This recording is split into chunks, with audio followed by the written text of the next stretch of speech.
BA पाठ प्रथम honours राजनीति विज्ञान भारतीय राजनीतिक विचारक। आज हम ले रहे हैं स्वामी दयानंद सरस्वती। दयानंद सरस्वती का जीवन काल 1824 से 1883 के बीच में रहा। इन्होंने लिखा था वेदों की ओर लौट चलो, इनका प्रसिद्ध नारा था। ये कहते थे कि भारत भारतीयों के लिए है, सुशासन कभी भी स्वशासन का स्थान नहीं ले सकता, चाहे वह कितना भी अच्छा क्यों ना हो। इनका जन्म एक 1824 में काठियावाड़ के मोरवी राज्य के टंकारा ग्राम में हुआ था। इनका बचपन का नाम मूलशंकर था। रूढ़िवादी शिवभक्त परिवार में इनका जन्म हुआ, लेकिन बचपन में ही शिवरात्रि के त्यौहार पर ये मंदिर में बैठे थे। उस समय मूर्ति पर मूषक चढ़ रहा था और चूहा चढ़ रहा था, तो उन्होंने उस समय ये देखा कि मूर्ति अपना विरोध नहीं कर रही है, इसलिए इन्होंने मूर्ति पूजा का विरोध किया। इनके जीवन में काल में इनकी बहन और चाचा जी की मृत्यु होने इन्होंने को ये बोध कराया कि जीवन में कुछ भी शाश्वत नहीं है। 1846 में ये मोक्ष के मार्ग पर चलने के लिए इन्होंने अपने घर को त्याग दिया। 1856 में दयानंद नाना साहब पेशवा से मिलने के लिए बिठूर गए। दोनों ने क्रांति हेतु गुप्त रूप से सन्यासियों के द्वारा रोटियों के माध्यम से संदेश भेजे। इन्होंने सैनिक प्रतिष्ठानों में साधुओं के वेश में क्रांति की ज्वाला को भड़काया। 1857 की क्रांति की असफलता से निराश हो गए। दयानंद सरस्वती ने देश में एक विचारधारा, एक जाति, एक संगठन, एक भाषा, एक राष्ट्र के अभाव का अनुभव किया। इन्होंने कुरीतियों एवं कुप्रथाओं से जनजीवन को निर्जीव बनाया। निर्जीव जनजीवन जो बन गया था उसको इन्होंने सजीव बनाने का प्रयास किया। इनके समाधान के लिए स्वामी संपूर्णानंद के लिए वे संपूर्णानंद की सेवा करने गए, जहां उन्होंने संपूर्णानंद जी ने अपने शिष्य विरजानंद जी के पास मथुरा में इनको भेजा।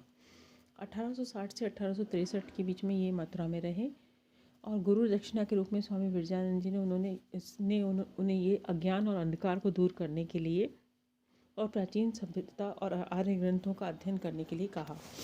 1864 से संपूर्ण भारत में इन्होंने पाखंड विरोधी विचारों को फैलाया। 1875 में बम्बई में अपने अनुयायियों को एक मंच पर एकत्र करके उन्होंने आर्य समाज की स्थापना की। स्वामी जी ने अपने विचारों से जनता, विद्वान और राजाओं को प्रभावित किया। 1857 की क्रांति की असफलता का कारण उन्होंने राजाओं की उदासीनता को माना। उदयपुर के महाराजा ने इनके शिष्य बने और जोधपुर के महाराजा ने भी मनुस्मृति पढ़ी। इनके कहने पर मनुस्मृति का अध्ययन किया। जोधपुर में ही स्वामी जी को एक व्यक्ति नन्ही जान के माध्यम से रसोइयन जगन्नाथ ने कांच मिला दूध पिला दिया, जिससे इनकी 30 अक्टूबर 1883 को अजमेर में उनकी मृत्यु हुई। इनकी मूल रचनाएं थी सत्यार्थ प्रकाश और ऋग्वेदादि भाष्य।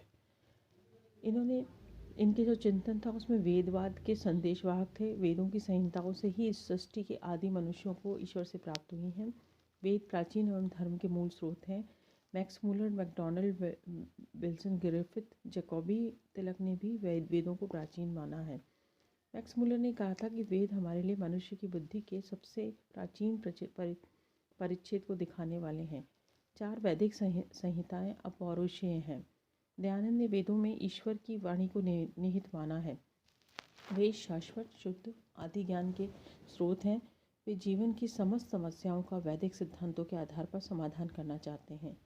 दयानंद ने वेदों में आध्यात्मिक, तात्विक ज्ञान एवं वैज्ञानिक भौतिक ज्ञान के रहस्यों को समाविष्ट किया है। नैतिक जीवन हेतु वेदों के माध्यम से वे मानवता का कल्याण करने के लिए अग्रसर थे। वेद आदि और उद्गम है। इनके अध्ययन से ही हमारा जीवन पूर्ण और श्रेष्ठ हो सकता है। वेद नैतिक पुरुषार्थ के प्रतीक है। वैदिक संहिताओं के युग से लेकर आज तक विश्व में वेद का दयानंद से बड़ा समर्थक कोई नहीं हुआ है।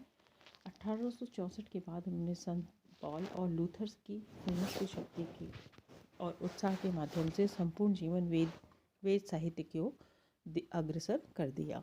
तो इनका जो मूल जीवन था, मूल दृष्टिकोण था, भारतीय संस्कृति और भारतीय संस्कृति के मूल अधिष्ठान वेदों को प्रचारित प्रसारित करना था और उनके ज्ञान से जन सामान्य को अवगत कराना था। तो इन सब माध्यमों से देखा जाए तो दयानंद सरस्वती ने भारतीय जनमानस में के जीवन में जो पुरातन पीढ़ी और रूढ़ियाँ और कुरीतियाँ थी, उनको दूर करने का प्रयास करके उनके विचारों में नवीनता लाने का और उनको आधुनिक चीज़ें सिखाने का प्रयास किया।